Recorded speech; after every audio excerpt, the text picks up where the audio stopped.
Ben voilà le moment venu pour la discussion avec le réalisateur de Sophie Lavaux, Le Dernier Sommet.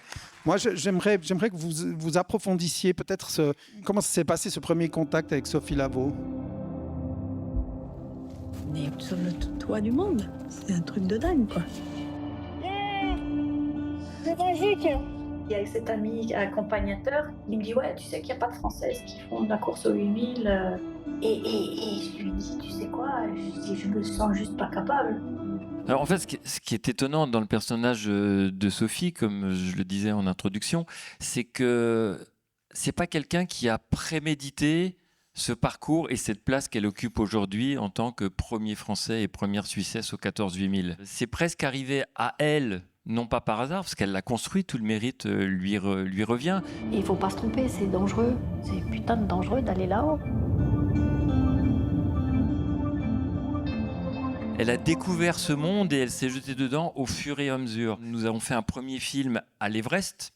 Ça aurait pu être la fin de sa carrière d'himalayiste. Et souvent, les alpinistes se contentent du plus haut sommet de la planète. Elle a décidé de continuer. Elle a démissionné de son job parce qu'elle a bien compris qu'il lui fallait du temps pour s'entraîner, du temps pour trouver de l'argent pour pouvoir monter ses expéditions.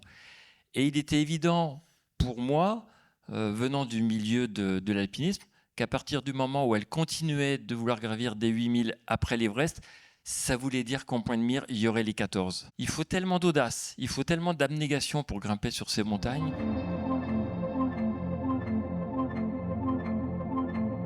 Je pense que c'est très très bien qu'il n'y en ait que 14.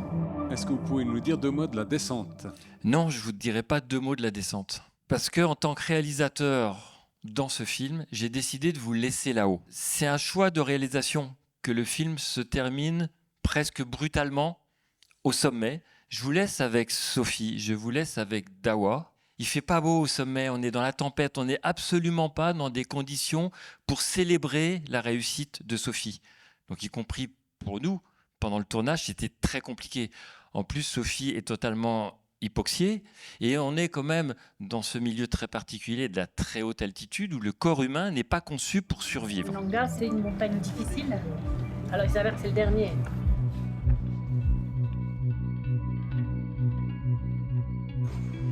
All week, perfect.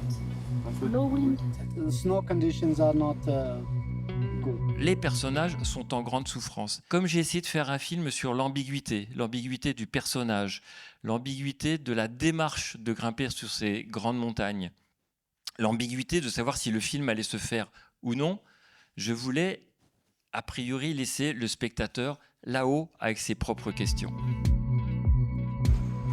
J'ai plus peur aujourd'hui que sur ma première expédition en 2012, ça c'est clair. On se rend bien compte qu'à cette altitude, chaque geste, chaque décision a vraiment un impact énorme. Vous, en tant que caméraman, on se pose la question comment vous arrivez à subir tout ça et en plus à arriver à faire un film. J'ai la caméra sur moi en permanence. Je l'ai à l'intérieur de ma combinaison parce que je suis obligé de la protéger du froid. Alors la problématique avec les caméras, c'est qu'en plus on rajoute un micro pour choper du son. J'ai pas de preneur de son, hein. Donc je suis obligé de faire le son et l'image en même temps. Puis là, le jour du sommet, il y a le blizzard, il neige, il fait très froid. Ma problématique aussi, c'est de conserver au chaud les batteries pour être sûr de pouvoir toujours tourner. Ça veut dire que pendant toute l'ascension, je porte beaucoup de batteries. Dans les camps d'altitude, je dors avec la caméra, je dors avec les batteries, je dors avec le micro. Donc voilà, c'est pas que très confortable. Le fait de manquer d'oxygène, le corps souffre. J'ai cette volonté que je veux y aller. Donc c'est évident que je vais pas arrêter.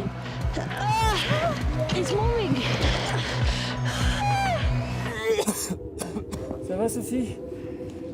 Je sais pas. Quand à un moment donné, je décide de m'affranchir des cordes fixes, par exemple, ou de sortir de la trace pour pouvoir apporter un plan différent, cette problématique du risque, c'est qu'elle est consubstantielle à l'alpinisme. Il n'existe pas d'alpinisme sans risque. Et ça, c'est un vrai sujet philosophique autour de l'alpinisme. Ce sera peut-être le mot de la fin, le temps a passé très vite. J'aimerais juste poser une question, parce que je pense qu'elle brûle les lèvres du public, enfin j'imagine. C'est qu'est-ce que Sophie Lavaux va faire maintenant qu'elle a fait ses 14 plus de 8000 ? Je sais qu'elle imagine compléter son challenge. Elle a réussi les 14 8000. Il y a un autre challenge qui consiste a réalisé ce qu'on appelle les 7 Summits, c'est-à-dire les 7 sommets les plus hauts de chaque continent. En fait, ça pose une autre question. Ça pose la question de ce qu'on appelle le syndrome de l'accomplissement absolu, qui est un syndrome psychiatrique qui avait été documenté par les psychiatres qui avaient suivi les premiers hommes à avoir marché sur la Lune. Qu'est-ce qu'on fait de sa vie quand on a marché sur la Lune? Qu'est-ce qu'on fait de sa vie quand on a remporté une médaille d'or aux Jeux Olympiques? Qu'est-ce qu'on fait de sa vie quand on a gravi l'Everest, qu'on a atteint cette espèce de désir d'absolu, aussi bien symbolique que réel pour les alpinistes? Qu'est-ce que Sophie va faire de sa vie après les 14 8000? Il y a qu'elle qui peut répondre. Et c'est vraiment, de nouveau, une question très intime sur qu'est-ce qu'on fait de nos vies quand on atteint un but qui nous paraissait très très loin.